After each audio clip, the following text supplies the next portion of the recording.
কাল ছিল 25শে ডিসেম্বর, তাই আমার বাবা কালকে বাঙালির প্রিয় আলু দিয়ে মুরগির মাংস লাল ঝোল বানিয়েছিল। জানো তো বন্ধুরা, আমার বাবা ভীষণ ভালো রান্না করতে পারে। তোমরা কে কে চিকেন খেতে ভালোবাসো কমেন্টে জানিও।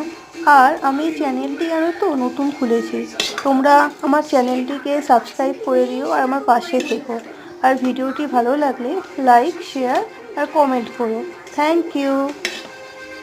এবং এই চ্যানেলটি রান্নার জন্যই আমি খুলেছি, আর নতুন নতুন রেসিপি শেয়ার করার জন্যই আমি চ্যানেলটি ওপেন করেছি। তোমরা পাশে থেকো। আরে দাঁড়াও, রেখে দেবো, একটা ফটো তুলছি। মায়ের সঙ্গে দেখা করতে নিয়ে গেছি হোটেলে। তোমাকে কিচ্ছু বলতে হবে না, যা বলার মাই বলবে, তুমি শুধু শুনবে।